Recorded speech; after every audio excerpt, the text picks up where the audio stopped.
Globalization is one of the key buzzwords of the 21st century. Although the foundations for today's globalization were laid as early as the 18th century, hardly anyone has addressed the flaws in this theory.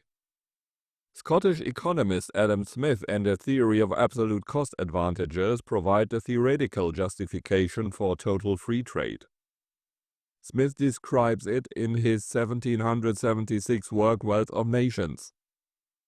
According to this theory, the baker and the butcher, for example, should each concentrate on producing their goods, bread and meat, and then exchange them, instead of each trying to produce a certain amount of the other's goods for their own use.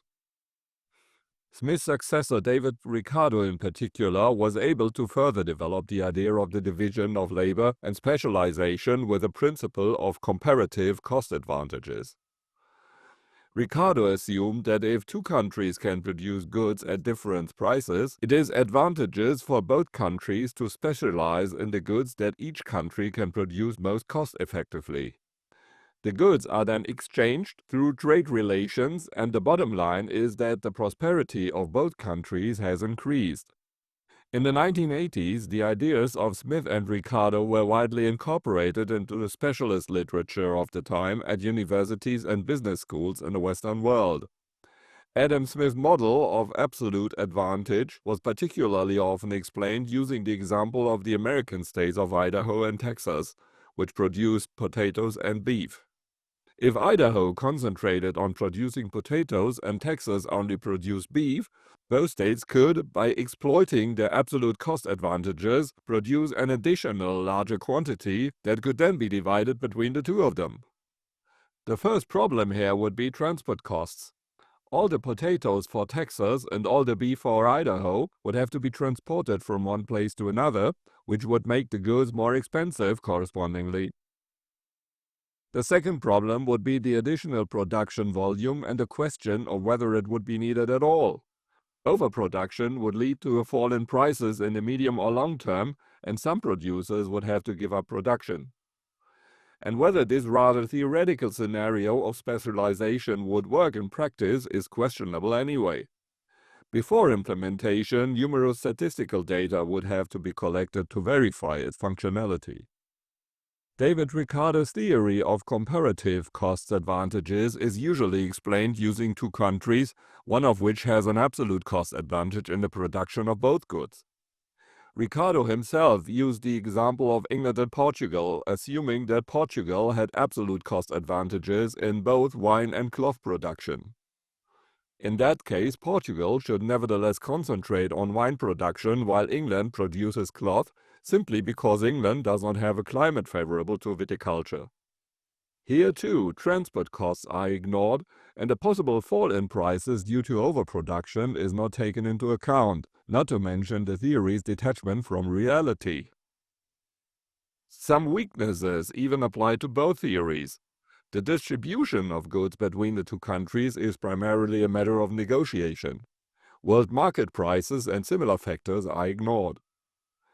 The terms of trade, that is, the price structure that determines the exchange, depend primarily on the negotiating skill of those involved. Transaction costs, such as negotiation and transport costs and costs arising from artificial trade barriers or intermediary trade, are also important for the functioning of the models. The higher these transaction costs are, the lower the profit achieved through specialization. In this context, it should be noted that under certain circumstances, artificial trade barriers such as custom duties can even have a positive effect. Among other things, they can help prevent mass unemployment by keeping low-wage products out of the domestic market, thereby also making it more difficult to exploit low-wage workers in Asia and other regions. It follows that, contrary to Ricardo's view, the value equation of individual goods in the form of so-called comparative or absolute cost advantages cannot be decisive.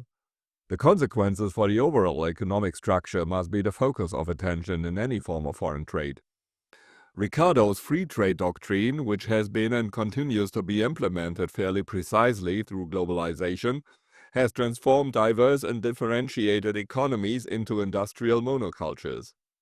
However, dependence on a few products makes economies vulnerable to economic crises, which now affect not only certain companies but entire regions. Ricardo's theory is also very static.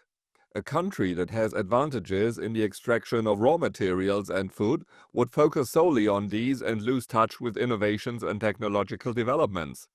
If China had applied Ricardian laws at the time, only rice and tea would still be grown there today. However, the most important criticism of the theories of comparative and absolute cost advantages is probably the emergence of unemployment caused by the one-sided fixation on the consumer. This is because it completely overlooks the fact that the consumer somehow has to pay for the goods he buys. As a rule, the consumer of one good is therefore also the producer of another good. However, only the advantages for consumers are emphasized. But these cannot be the primary goal of national economic policy. And that is why countries impose tariffs, because tariffs can increase domestic employment. If, for example, demand for motor vehicles in a country exceeds local production, the shortfall must be made up by imports. The introduction of customs duties on imported cars increased their price, initially resulting in a loss of individual and social prosperity. However, domestic car manufacturers can now maintain or slightly increase their prices and maintain or slightly increase their profits. The slightly higher market price for cars in the domestic market following the introduction of customs duties leads to domestic car manufacturers expanding their production. To do this, they have to hire new workers, which reduces unemployment and its costs. If the opposite happens, such as an existing customs tariff on imported cars is abolished, this is equivalent to a reduction in the local market price for cars. This increases demand, but domestic car manufacturers earn less. Domestic production falls because some buyers now prefer cheaper imported cars. Some domestic companies now adjust their offerings, such as they lower the sales price of their products to the new market price, while other companies leave the market. This leads to unemployment, and the resulting costs are generally not addressed. These include the spiral effect that is set in motion in a welfare state. If only 10% of the workforce is unemployed, the remaining 90% have to help finance their livelihood and pay their taxes and social security contributions. This increases the cost of labor, which in turn leads to even more workers being laid off. Nevertheless, the unemployment caused by free trade is accepted for the benefit of consumers. Little thought is given to the consequences and the associated effects on consumption, nor to why human labor is so cheap in some countries. Possible reasons for the latter include different social systems or varying standards of environmental protection, right through to inhumane conditions under which even children in so-called third world countries produce goods for the global market. This issue is virtually always ignored. Finally, unemployment also puts pressure on the wage levels of those who do have jobs. Why should an entrepreneur employ someone who costs him, say, $50,000 a year, when an unemployed person would be willing to work for half that price? If employment protection laws are relaxed now, it becomes easy for employers to replace expensive employees with cheaper ones. This development is supported by the mass immigration of cheap foreign labor. The final result is an employee who has to compete with cheap labor in the Far East in terms of wage levels and earns barely enough to make ends meet. This new class of working poor lives on the margins of consumer society and now represents a large part of the working population in the Western world. Occasionally, there are also calls for the displaced workers to be immediately deployed in production areas where the country concerned has at least comparative cost advantages. But is it that simple? Most of the workers who are made redundant would need to be retrained, which would cost additional money, reduce the benefits of specialization, and cause numerous human problems. People are different and have quite different talents. They are not robots that can be programmed to perform any task. It is also conceivable that there is not such a high demand for goods. If high unemployment prevails because adaptation to free trade is apparently taking a little longer than expected, then everyone will try to spend as little money as possible and reduce their standard of living. The unemployed or welfare recipients who are already living on a socially guaranteed minimum subsistence level are practically unable to purchase consumer goods because their low income allows them to consume only the bare necessities. In conclusion, it should be noted that the major weakness of globalization theory lies in its one-sided focus on consumer interests. It completely ignores the fact that every consumer is usually also a provider of goods or services with which they finance their consumption.